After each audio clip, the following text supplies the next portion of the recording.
Доброго дня усім! Вітаю вас на каналі Музикотерапії. З вами психолог-музикотерапевт, музикант, арт-терапевт, педагог Лідія Піскозуб. І сьогодні я буду розповідати вам про музикотерапію для маленьких дітей. З якого віку розпочинати музикотерапію, скільки часу триває заняття, які особливості та застереження при проведенні таких занять, інші організаційні моменти. Отже, з якого віку починати музикотерапію? Питання, яке чи не найчастіше цікавить батьків та інших родичів, які звертаються за такими заняттями. На превеликий жаль, якщо дитинка ще не досягла 3,5-4-річного віку повноцінного музикотерапевтичного, саме музикотерапевтичного, а не музичного заняття, про що ми вже говорили у попередніх відео, у нас не вдасться. Чому так? Тому що все, що буде виконувати маленька дитина, вона буде виконувати з позиції гри. Скажімо, дитина може бігати по кімнаті, кричати, жбурляти предмети, рвати їх, облизувати, брати до рота або будь-які інші дії, які притаманні для кожної дитини на початковому етапі її життя або для того, щоб привернути увагу іншої людини. Звісно, це зовсім не те, чого очікує музикотерапевт. Для проведення музикотерапії нам потрібна повна зосередженість, концентрація уваги, щоб дитина могла чути або кивати, що вона чує, відповідати на запитання.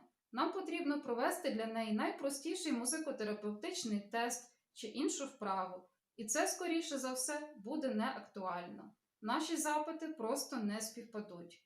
А тому все, що ми можемо зробити, це дати дитині можливість досягнути 3,5-4-річного віку і чекати її пізніше, коли вона вже буде готова та усвідомлена для таких занять.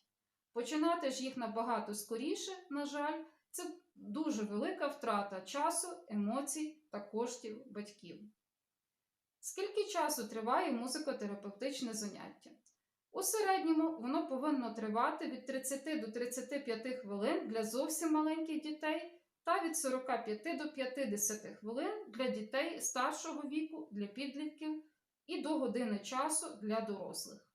Чому так мало для дітей? Лише 30-35 хвилин. Ми розуміємо, що чим меншою є дитина, тим більше у неї так звані базові потреби.